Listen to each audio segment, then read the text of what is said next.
Hello everyone, and welcome to today's Vantiv 3D Cart webinar, Protect Your Brand. Are you ready for tomorrow's fraudsters? My name is John Riccadoni, and I'm the e-commerce partner marketing person here at Vantiv. Joining me is my colleague Brendon Paquin, e-commerce fraud product manager at the company. Brendon has more than 10 years of experience developing e-commerce and data analytics products for a variety of Fortune 500 retailers. Currently, Brendon works closely with our fraud and solutions consulting teams to help our customers refine their fraud mitigation strategies. If you have any questions throughout today's session, please submit them in the question window, and we'll address them at the end of the webinar. For those of you who may not be familiar with us, Vantiv is a 3D Cart payment processing partner, and our focus is to provide our customers with a variety of smarter, faster, easier payments options that optimize commerce. World-class digital, retail, and enterprise brands, along with financial institutions of all sizes, have come to rely on us like few other payment processors. And with that, let's get things going by turning this over to Brendon to get this started. Brendon? Thanks, John, and thanks to everybody for joining us today. As John mentioned, my name is Brendon Paquin. I'm a product manager here with Vantiv, and I focus on our merchant fraud solutions that we offer. And today I'm going to talk to you about are you prepared for tomorrow's fraud threats? From a quick agenda, I'm going to talk about the impact of fraud over the last year, what we've seen in the numbers. I want to talk also about the threats that are identified as rising trends for tomorrow, tomorrow's trends to keep an eye on. Also, I want to talk about the technology trends that are keeping pace with the rising threats in fraud. A quick recap slide, and then time for some Q&A at the end. So as John had mentioned, please do submit your questions as we go, and we'll try to get to them. So taking a start, we'll look at the impact of fraud overall. And so one great metric here is the CNP market continues to grow, and CNP stands for card not present. Obviously, that's very drastically different from a card present transaction. Often at a POS or terminal, a card will be swiped. The card was present in the transaction, whereas e-commerce is considered card not present. And the good news is the card not present, the e-commerce, the online mail order, phone order transactions have continued to rise. And we've seen excellent growth year over year in the low to mid-teens. We've seen year-over-year growth. So 2015 was estimated at $400 billion in U.S. sales for e-commerce, and estimated to be $500 billion by the end of next year. And that's great for all of us in the merchant space, but so too does the opportunity for fraudsters, which of course drives the overall cost of fraud for our online merchants. And as we've seen, if we look at the overall cost of fraud from the great CyberSource survey that is out there, we can see that in 2015, the cost of fraud actually doubled as a percentage of revenues from merchants. And so roughly, $5.2 billion was actually attributed towards the overall cost of fighting fraud. That includes chargebacks, that includes fees for chargebacks and fees for representment. That includes the lost shipping, loss of goods, any software or manual review teams that might be in place. All of those costs roll up and have really seen an increase year over year, and they've actually stayed at that level for 2016, what we've seen so far.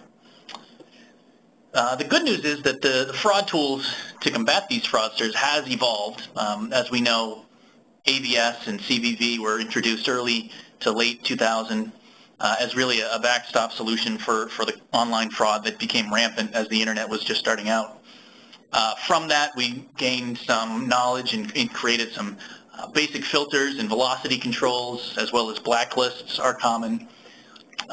Device fingerprinting starts to come into the play, where we can tell from the device what is this device, how many times has this device tried to transact, how many times has this device submitted different payment card data, all of the suspicious factors that we can include in our decisioning.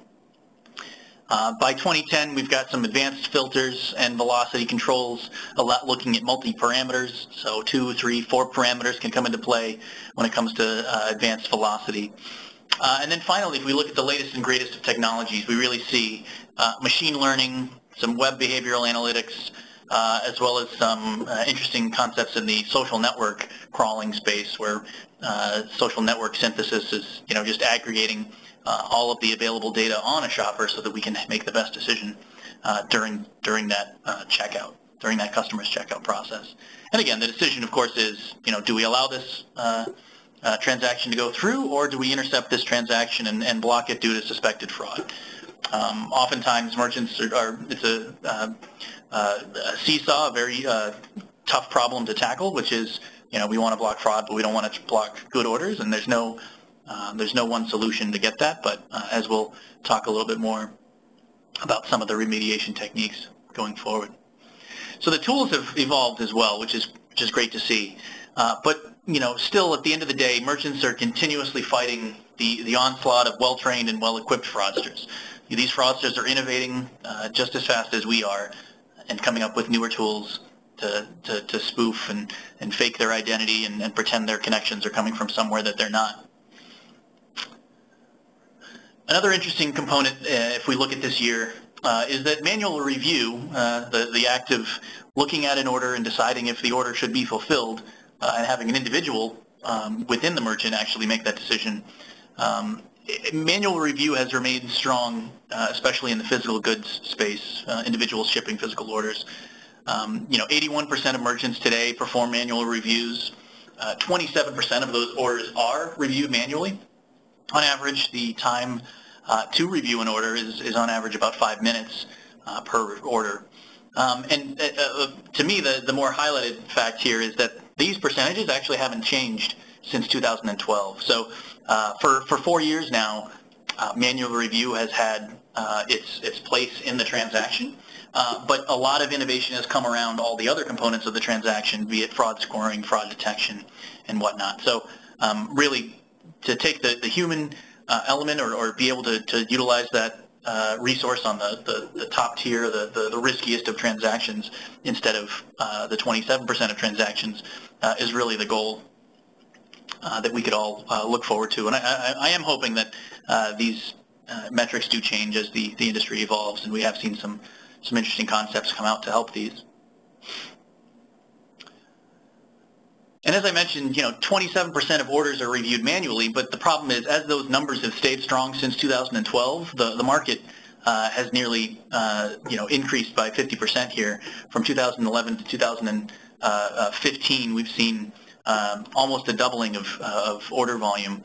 And of course, that just means that 27%, right, nearly a quarter of those transactions have continued to rise. So those manual review teams naturally have to continue to increase in size as well. So just from organic growth of e-commerce, a lot of merchants are growing their manual review processes and teams. So good in staying effective, but kind of bad when we look at the scalability. And then, another, as I mentioned, the cost of fraud as a percentage of revenue doubled at the end of last year, up to 1.3%. So that's 1.3% of a merchant's top line revenue that's going back out the door, either to fraudsters or to salaries for items, or to vendors supplying the physical goods that now need to be replaced. And that's, definitely a much larger impact. And from what we can see for 2016, it's actually 1.2, 1.3. So it's actually staying up there. So a lot of merchants and a lot of merchants on the phone, on the webinar here, have probably seen just an increase in the overall charges going out the door for fraud. So you're not alone if you're experiencing that. And EMV for card present, so that's the chip in the card, the chip and PIN technology.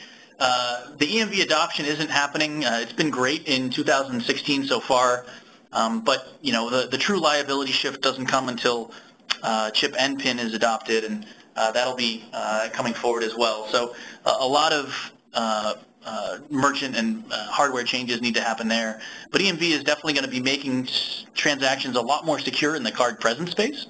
And what we've seen is that a lot of merchants have noticed a lot of e-commerce merchants have actually seen a rise in e-commerce fraud after that liability shift that has occurred in the card present space. We've seen that after EMV adoption in France, in the UK, in Australia as well, and in Canada. After EMV is adopted, the fraud in the online space actually increases significantly. So we're in the middle of that, and that attributes to some of that increase in the cost of fraud that we've seen. So those are just some quick stats for where we've been, what we've seen. I would expect a lot of merchants are in a similar boat. A lot of you guys on the webinar here. And so what can we do, and what can we look out for tomorrow?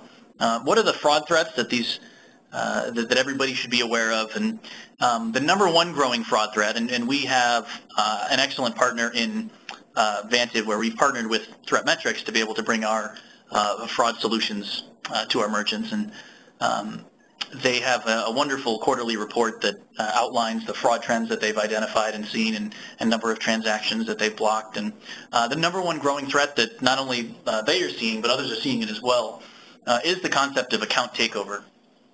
And just to quickly go into the background of account takeover, so anyone with a login page, especially where there might be cards on file already for a cardholder, anyone there is going to be susceptible to possibly an account takeover attack. So this is where a fraudster might get a list of usernames and passwords from some breach online somewhere. So there's been some notable ones, like LinkedIn was a major breach earlier this year, where usernames and passwords were leaked. And as we know, a lot of users out there, a lot of consumers will share their username and password across multiple sites. If that happens, and if, for example, the breach of one location, fraudsters will actually take that entire username and password list and then start going to try it out on a bunch of other vendors' websites to see if these usernames and passwords actually gain access anywhere.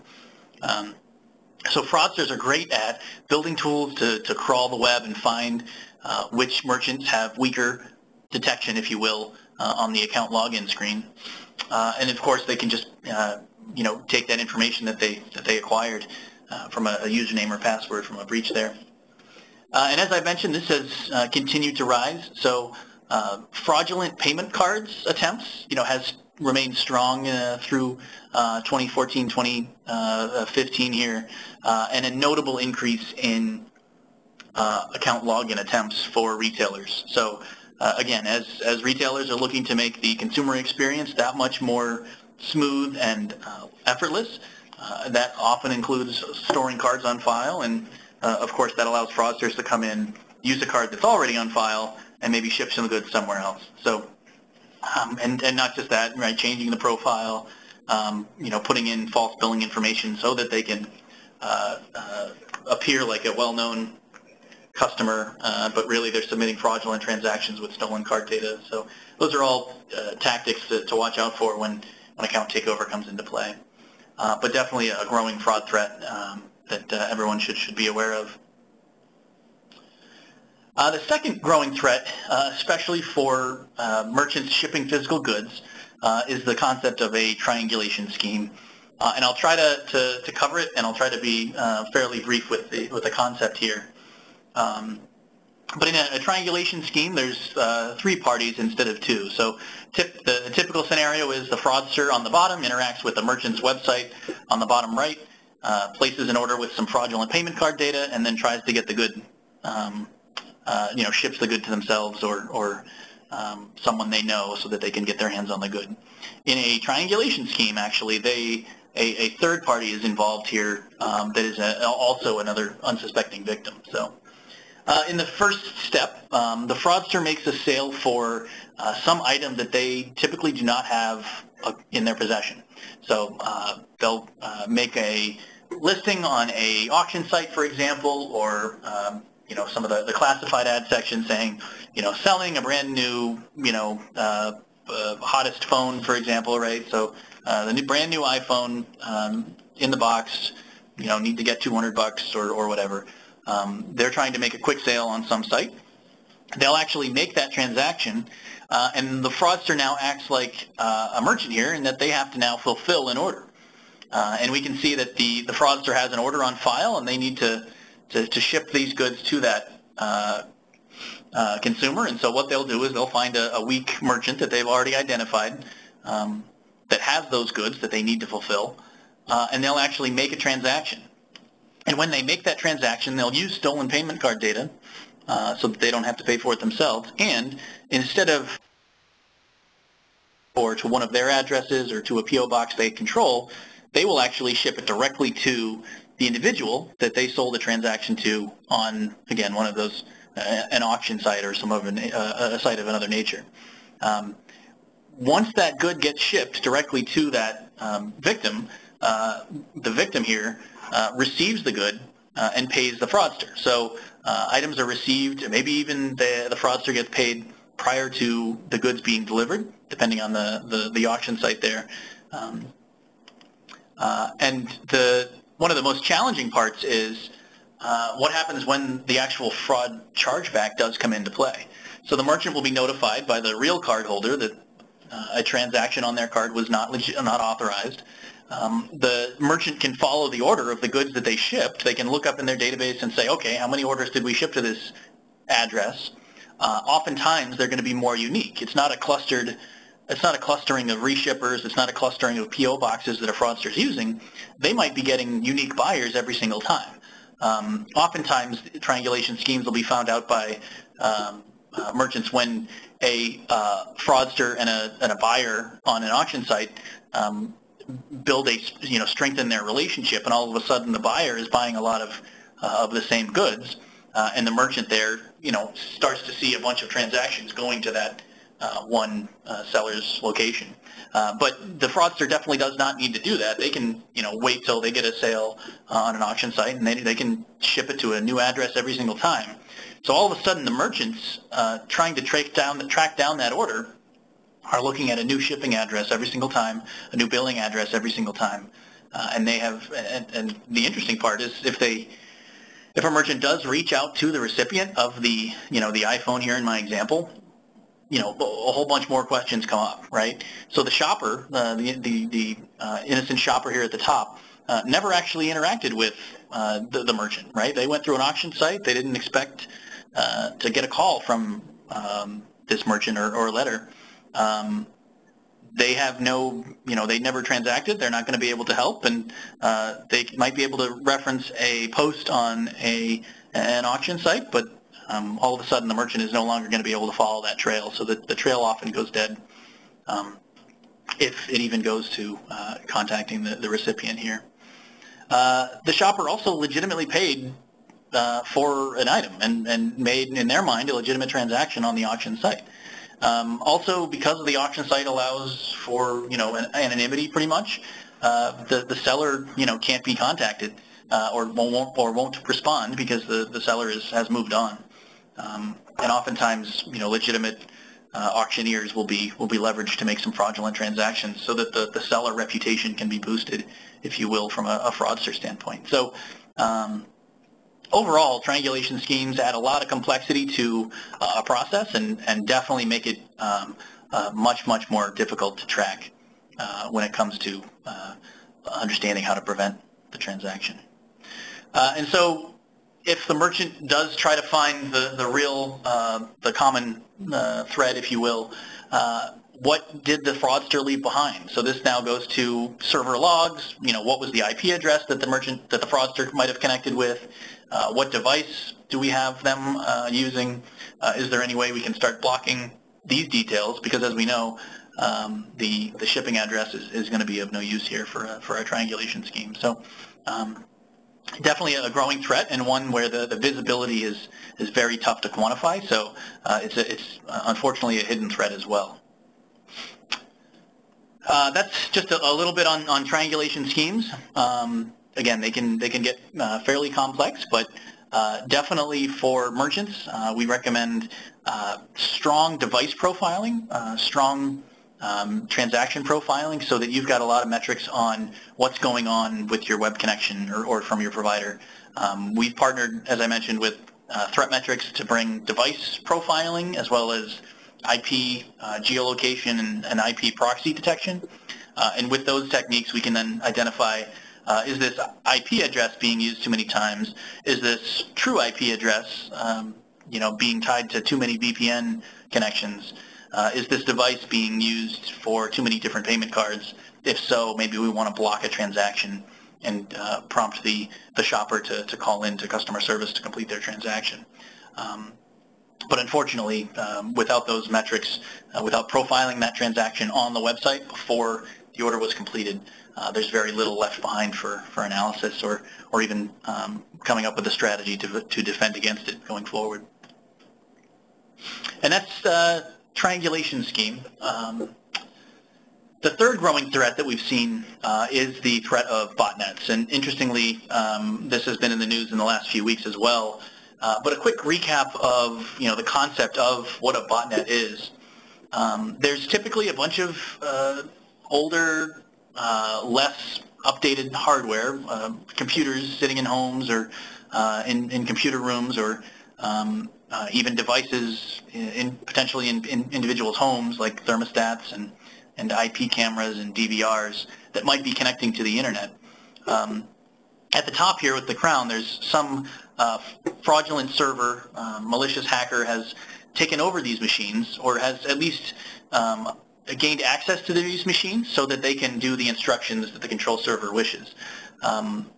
This example is showing a spam run where a spammer is actually reaching out to the bot herder, is managing the control server here, and actually paying for a spam run to be executed.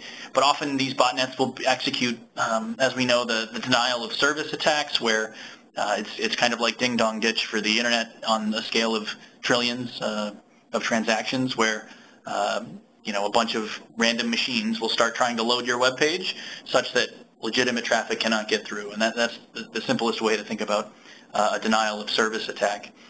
Their goal is to just clog the pipes and bring down a website. Interestingly, we're starting to see botnets also. If we look, there was the Mirai botnet actually that started targeting some Internet of Things devices, and that's where IoT, the Internet of Things, these are smart devices that are internet connected and can allow you to control your home temperature and change your DVR recordings while you're at work or not at home. All of those machines connecting to the internet have the potential to be taken over by a botnet if the device is not secure enough. And so here's just a great list of devices that have been identified as weak. Wireless printers, wireless routers, IP cameras. All of a sudden, these devices can be utilized for simple denial of services attacks because they can instructions can be fed to these home devices. The challenging threat with these botnets is, if we go back to the previous slide here, you can see that there's a bunch of machines in red. There's a bunch of machines, executing task number 2, which is color-coded green here, and a bunch of machines that are color-coded blue. They're all coming from unique internet addresses. They're coming from unique IP addresses, potentially legitimate IP addresses, because it's a computer in somebody's home, and typically that person is on average, they're not fraudsters, so their IP address is going to be considered decent. The ISP connection is going to look normal. It won't be through a VPN, so there's a lot of the warning signs won't be there when it comes to fraudsters using a botnet. Really, it's just a low and slow attack that is going to be trickling in. So as these machines have taken over, we've seen a dramatic increase in the number of botnet attacks. And really the best defense here is to leverage some sort of network effect or network defense system that is one where multiple transactions from multiple merchants can be pooled. And so IP addresses can be aggregated across many merchants and identify, this IP address has transacted 50 times in a day across these 15 merchants. That seems abnormal. Maybe the community wants to start thinking about blocking transactions from this IP address. Similar thing with device, right? Maybe this device, which is an IP camera, has been making 10 transactions on my merchant website today, and if we look at what it has been executing across the network, maybe it's in the hundreds of transactions, according to a identity network. Again, ThreatMetrics is who we have partnered with for that, but through that network we can identify there's been 100 transaction attempts across the merchants in that network, and so that in itself might be suspicious, and maybe a merchant wants to block subsequent transactions from that. So that's really, that and the device identification, device detection is definitely critical for merchants. And those are the top three from a growing from a growing trend standpoint. Account takeover, botnets, and triangulation scheme are definitely on the rise, and definitely some of the more complex topics that unfortunately go under the radar for too long. So if we look at what technology trends are keeping the pace, we can take a look at a quick summary slide here. So as I mentioned, device reputation, so using some sort of global network, and fingerprinting, so identifying what this device is every single time. Cookies were typically used, web cookies were typically used in the early 2000s for that, and now cookies aren't reliable in themselves for determining device fingerprinting, so more advanced techniques need to be incorporated there. True IP address, as well as the IP address geolocation, so being able to tie the connection, where is this connection coming from, where is the true source of the individual behind the computer, are they anywhere close to where they're shipping the item to, are they anywhere close to where the billing address claims to be. Those are all great ways to kind of combat, when do we want to start blocking a transaction. Again, maybe the originator is coming from a country in Europe or Africa, but they're asking for an item to be shipped to Florida, and the billing address is in New Jersey, right?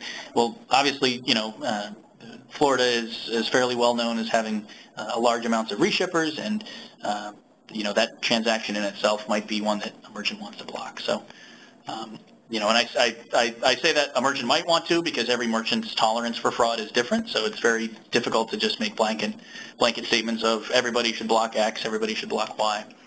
There are some general rules, so unknown proxies or anonymous proxies, pretty much if those are detected, often it's a fairly strong indicator that a fraudster is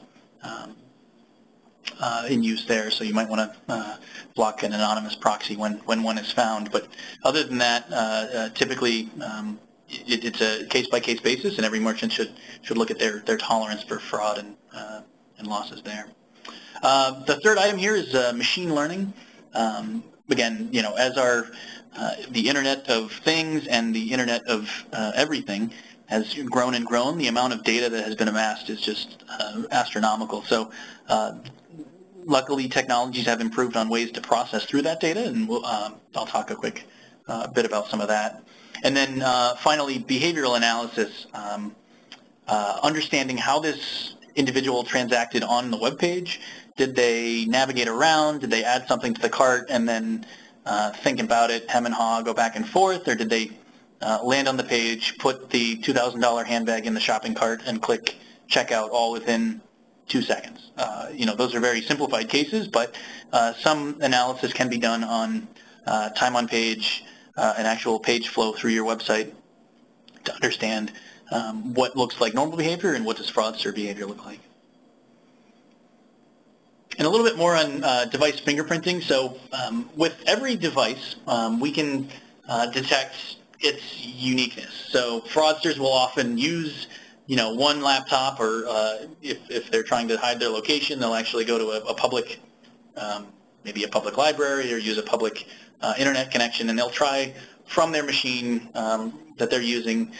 They'll have acquired a list of credit card information, and they'll just start going through the list and making as many attempts as they can from a transaction standpoint.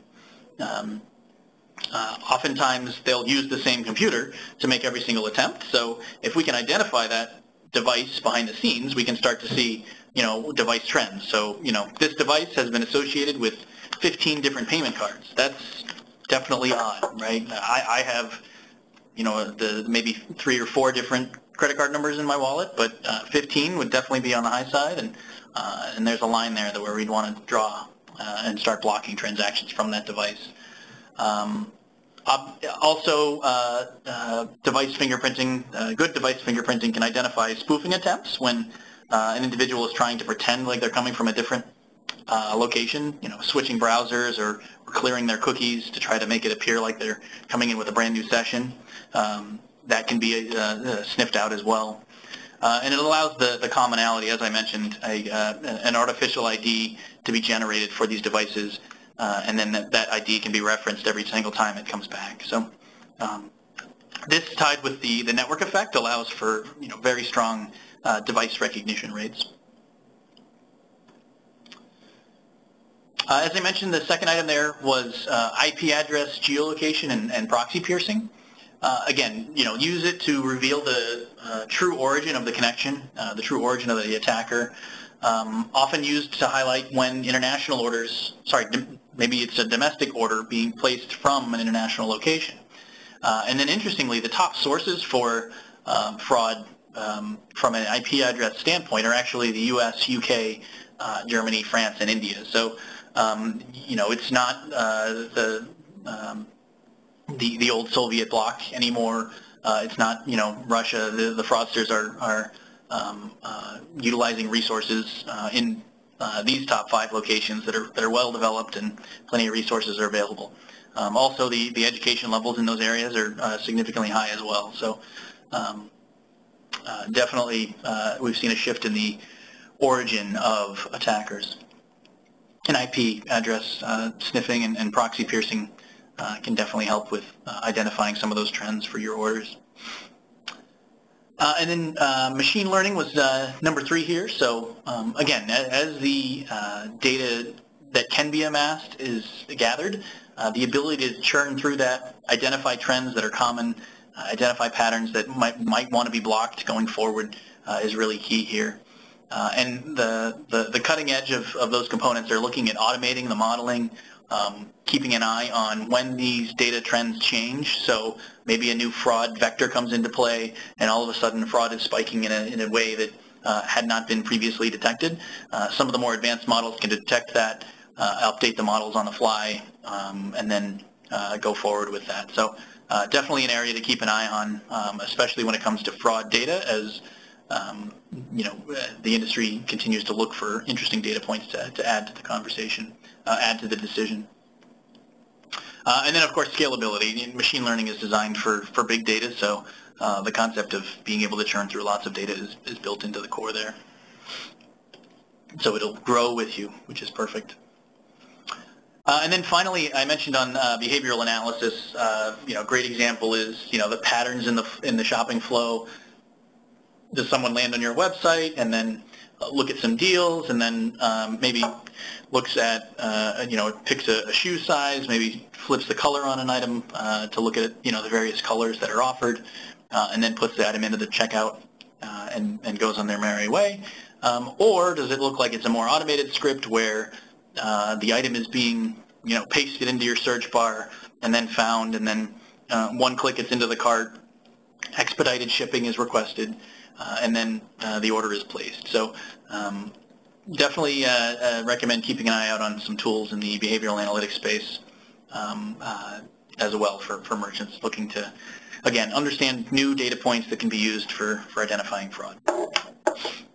That's the last tool there that we're definitely keeping an eye on, definitely recommending merchants keep an eye on for the latest and greatest when we talk about cutting-edge fraud prevention. And that actually wraps up the presentation. Some quick takeaways I wanted to talk about. Understand that fraudsters will always adapt. It's an ongoing battle, so coming up with a strategy that allows for evolution is key. Device fingerprinting and IP geolocation have been core in our fraud strategy here that we incorporate for our merchants at Vantiv, and we definitely recommend merchants take a look at device fingerprinting, IP geolocation, as those have remained strong in the space. And then finally, again, understand that the fraud tactics used are continue to get more and more complex, and we expect they will continue to get more and more complex in the future. So having strong data analytics inside your organization and or outsourcing those data analytics to someone else that can churn through that data for you is definitely key. But understand that the problems are only going to get more complex, so expect the problems to increase as well. And that wraps up the key takeaways that we had for our presentation. And I did want to thank you guys for joining that was the formal part of the webinar, and now I'll pass this back to John to see what kind of questions have been submitted via the Q&A. John? Great, thanks very much, Brendon. And before we get into the Q&A portion of today's webinar, if you need any more information about either Vantiv or 3dcart, or are interested in discussing how we can work together to help you protect your online store or business from fraudsters, please just send a note to either of the email addresses noted on the screen before you. Okay, so let's get into some of the questions that have been submitted in the last roughly 35 minutes or so, Brendon. Laurie is asking, once we have a bot, how do we get rid of it? Good question. So, as I mentioned earlier, fraudsters are good at identifying which merchants are weak and which ones have decent defenses, and they'll go shopping for the weakest of merchants. So definitely right now bots are used for automating the fraudulent payment process, automating the takeover attempts. By having an effective strategy to block those transactions will allow that fraudster to move on. So basically, if the reward is removed, then the fraudster, the botnet, will find another target that is less complex and a little easier to pick on. That said, the most effective is definitely device identification, understanding when these transactions, what transactions are submitting these, what device is submitting these transactions, and then building rules around the number of transactions per device that is allowed in a given day. And again, they'll move along to other opportunities if you're no longer the lowest fruit on the tree. But great question. Okay. Question from Tyler is, what if we believe we have high friendly fraud? Yeah, good question. So friendly fraud, as some of you may know, is when the cardholder, it's often referred to as liar buyer or buyer's remorse. Rather than make a return or make a payment, they'd rather identify a transaction as fraudulent with their credit card company and pretend that it wasn't them. In this case, first fraud is definitely difficult to detect. However, by tracking that IP address as well as the device and having the device's reputation can really assist with that. So, you probably have systems in place already where if a credit card reports you or system for fraud to block that credit card for transacting again, the card is likely going to be reissued anyways to the bank, but in the meantime, you would likely want to block that card.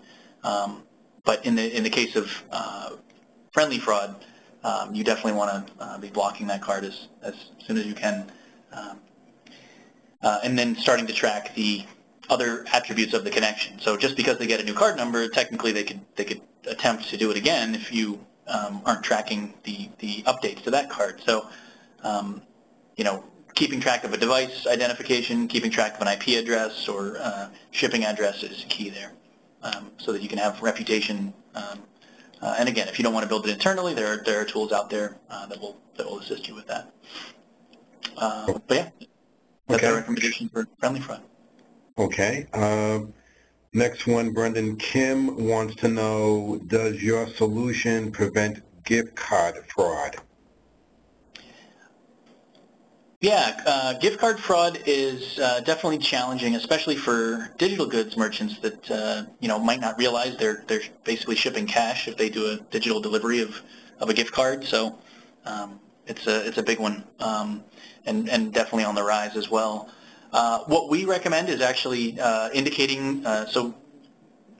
Short answer, yes. We do assist our merchants with gift card fraud detection. Typically we recommend flagging that transaction as having a gift card on it. Oftentimes they'll try to blend in other parts of the order, a legitimate pair of shoes or something to make it look like a decent transaction, so that it doesn't look like they're just trying to max out a bunch of gift cards. But anytime there's a gift card on the transaction, we recommend actually flagging it as such, and then having the fraud scoring system be a little bit more stringent when it comes to detection here. Also, when it comes to device limits, we can keep track of how many dollars of gift cards has this device activated. Things of that nature are useful in that realm as well. Okay. Question from Jason is kind of an interesting one here too. How do you track how well your fraud provider is performing if a declined transaction never has a chance to turn into a chargeback? Never has a chance to turn into a in what you're describing, it's typically referred to as a false decline, right? Where we falsely declined a transaction, but how many times did we decline a transaction where it was not going to turn into fraud?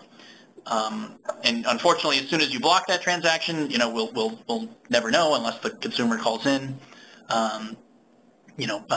Merchants are definitely very sensitive to that. So what we actually recommend is we do split A/B testing with our merchants, so we can keep a small percentage of transactions untouched. So we won't filter a certain subset of transactions at random.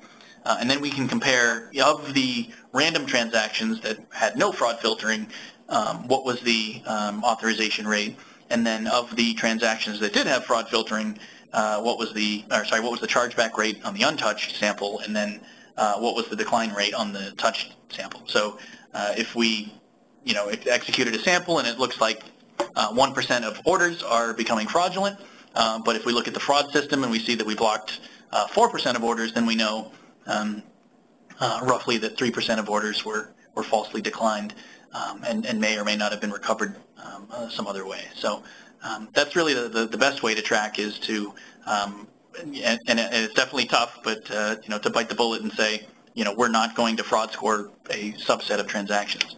But that is the truest form, especially in the merchant space, where the cardholder may just abandon the cart and never come back. But yeah, definitely a tougher one to track. Okay, thanks for that, Brendon. And Lydia wants to know, what can we do if we suspect an order was fraud, but don't want to flat out reject it? Got it. So an order has come through and you'd like to fulfill it, but you don't want to reject it. Obviously, AVS and CVV are great tools when it comes to the representment process. So asking for that information ahead of time is going to be useful. Although AVS and CVV are as I mentioned earlier, kind of becoming antiquated, but they are still referenced in the chargeback representment process. So the other item would be you can always ask for further identification. So try to get a copy of a driver's license or some other form of identification. Try to get that individual on the phone. Confirm the email address, things of that nature. In the process of a manual review, you can actually do that. Yeah, and that's what some options that you can do if you really want to fulfill that order. You'd really want to take it, but you believe it might be fraudulent. Okay, great, thanks. Well, it looks like we've come to the end of our time together. So on behalf of Brendon, the good folks at 3D Cart, and all of us here at Vantiv, I want to thank you very much for your interest, time, and attention. Enjoy the rest of your day.